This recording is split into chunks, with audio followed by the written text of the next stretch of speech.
Waadhama makardinali, wahasham maaskofu wakuu, wahasham maaskofu, waheshimiwa mapadri,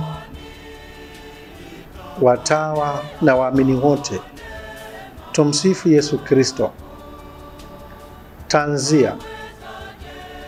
Wapendwa taifa la Mungu, Sekretarieti ya Baraza la Maaskofu Katoliki Tanzania TEC inasikitika kutangaza kifo cha Askofu Mkuu Novatus Rugambwa kilichotokea tarehe 16 Septemba 2025 wakati akipatiwa matibabu huko Roma nchini Italia.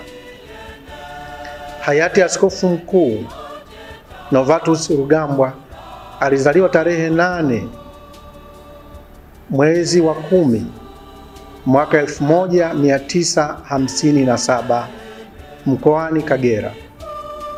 Aliwekwa wakfu katika daraja takatifu la upadri Julai 6 mwaka 1986 jimboni Bukoba.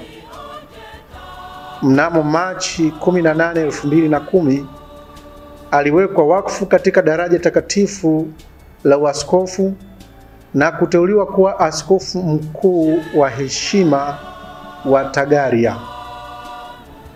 Aliingia katika huduma ya kidiplomasia ya kiti kitakatifu tarehe 1 Julai 1991 na alihudumu katika misheni za kidiplomasia za kipapa huko Panama, Jamhuri ya Kongo, New Zealand na Indonesia. Amehudumu kama balozi wa Baba Mtakatifu, yaani Vatican, katika nchi za Angola, Honduras, visiwa vya Fiji na kuhitimisha utume wake huko New Zealand. Mipango ya mazishi inaendelea kuratibiwa.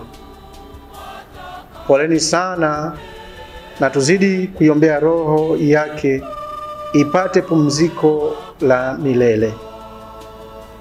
Ni wenu katika utumishi, Padre Clement Kihio, kwa niaba ya naibu katibu mkuu wa TEC.